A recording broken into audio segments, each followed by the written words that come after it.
All right, KM principle number one. And KM is short for knowledge management. Just so to address that, knowledge management principle number one: a knowledge base is never finished. Might seem obvious, right? But I do talk to a lot of folks that are thinking about designing their knowledge base in a way that is going to be appropriate for where they are now, but not necessarily thinking forward.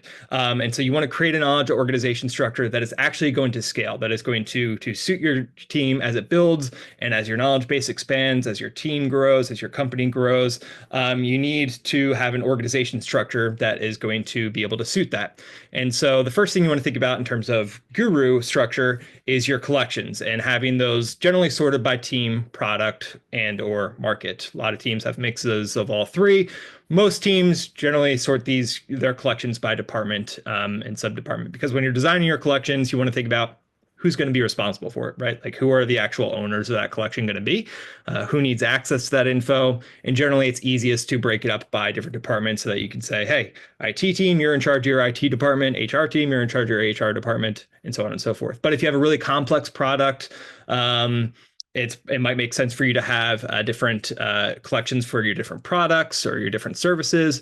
And if you have different markets where there's a high degree of variability between your different processes based on your different markets, then it might make sense for you to have, an APAC market collection versus, an EMEA sort of collection. So definitely all good options there. You just want to think about who's going to be the sort of people that are responsible for the information in that collection and who needs access to that information. And then once you've got that collection structure that's going to scale, so that you can easily add new collections for new teams or new collections for new markets or products. You want to think about the folders inside those collections and how those should be organized. And really easy kind of rule to follow is to, obviously just give them numerical values, along with the title, but, sort of one through however many folders you have. You can also use emojis to add some visual distinction there, but you can also descend them in topic complexity. So you're more kind of go-to information that's going to be applicable to most people coming to that collection, you can put in folders that are towards the top. And then the more specific sort of edge case or granular kind of information is going to make sense to file in folders that are a little bit more towards the bottom.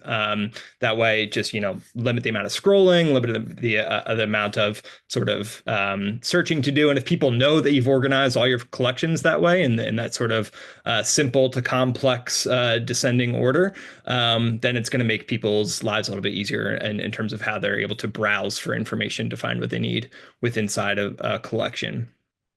And in terms of creating cards that are built to scale, a really great feature to use is our card templates. And we do have a number of free templates that you can access in our template gallery here. So you can check this out. Espan, if you can maybe grab the link for this and pop that in the chat for me, that would be helpful. Appreciate it. But yeah, you can check out our template gallery there that has templates that Guru's built and other customers have built that can get you started. You can download those right to your instance to see what other teams maybe are doing for certain use cases, certain teams over here. So you can utilize card templates and utilize the free template gallery there, or build your own card templates, and then encourage your authors to use those templates whenever they're creating new content. That'll really help to add uniformity and sort of standardization across your different collections, across your different author bases. So I know folks had already remarked in the chat about that being a challenge, and I think card templates can really help out there. Another thing that can really help out there is titling and content conventions and standards. We'll talk a little bit more about this later too. But designing a card that's like a content style guide or a content standard guide to give your authors something to work with, so that they know sort of what structure they should be aiming for, or what they should include in certain types of cards, how they should title their cards to be optimized for search. These are things that are good to record and train your authors on. The next thing to think about, because the knowledge base is never finished, is that you need to create a contribution structure that is built to scale. What I mean by contribution structure is, how are people going to add to your knowledge base? How are they going to request edits to your knowledge base? And because knowledge itself is decentralized, and what I mean by that is like everybody on your team, no matter what role they are learning something new probably every day. And so that knowledge is living everywhere all at once, right? Everyone, everywhere, all at once, like the movie. But so you need to have a way that people can, contribute to that knowledge base. So whenever possible, come up with mechanisms and workflows to allow your author or to allow your users to contribute to your knowledge base in some way. We'll talk about some specific ways that you can do that shortly.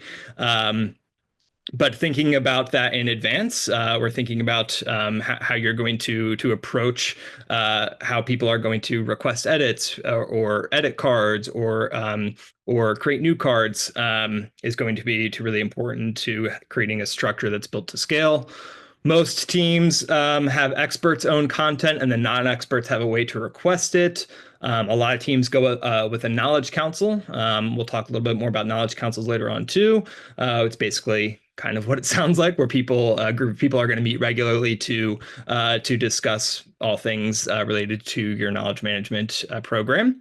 And then getting top-down buy-in and support is going to be really important for a contribution structure that's built to scale as well. Because the more your team grows, right, and the more things change and knowledge changes, you need to have that buy-in from your leadership down to your managers, down to your individual contributors that are bought into a program of knowledge management, that understand that it's part of their job, that understands that it's part of their role, and managers and leadership are encouraging of that. Part of your day-to-day job is sort of recording what you know and contributing to the knowledge base, and understanding that that's going to reap benefits in all aspects of your business. The more you're able to easily share and find the knowledge that you need is critical. So I think that's something that it can be really hard to have a successful knowledge management structure without the buy-in from leadership, or without the buy-in from managers as well.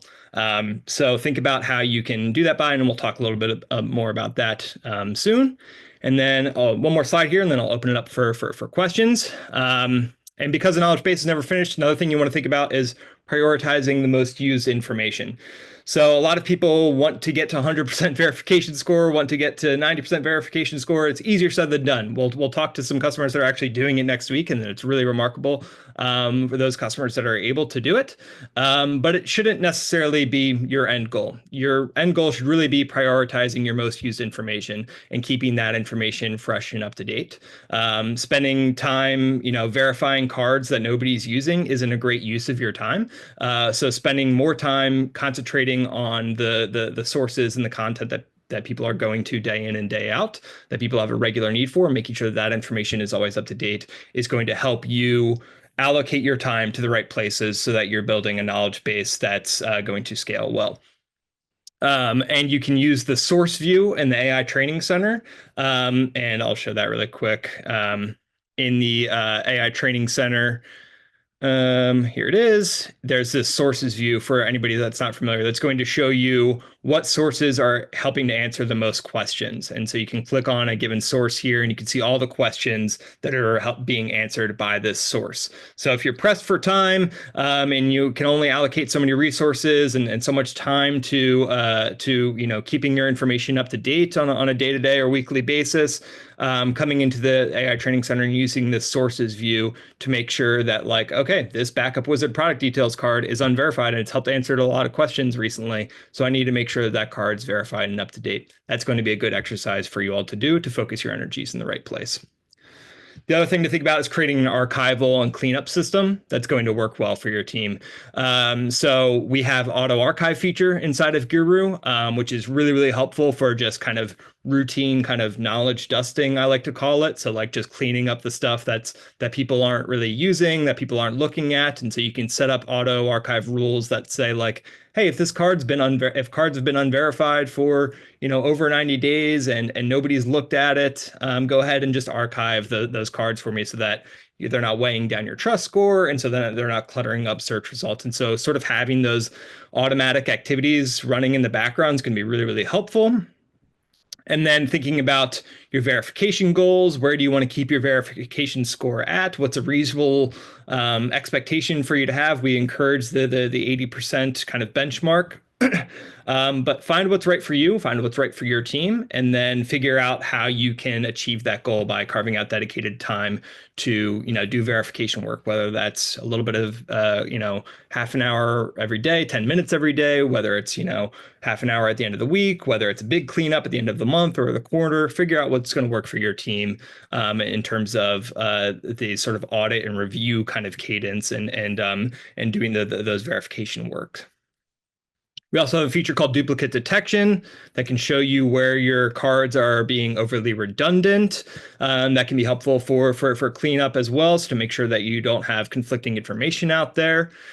And then you can utilize Card Manager to do routine cleanup as well. So you can go into Card Manager and you can filter for cards that haven't been viewed in 180 days, let's say. So I can come into Card Manager and I can see times viewed, and I can look at cards that have been viewed less than 5 times. And maybe the last viewed date was on or more than 90 days ago.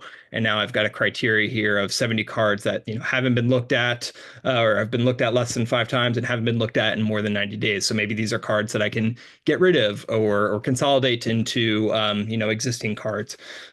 So these are all just tiny kind of mechanisms that you can use to keep your content routinely fresh and come in and kind of do these activities on a regular basis that works for your team to make sure that your knowledge base is growing in a healthy kind of way.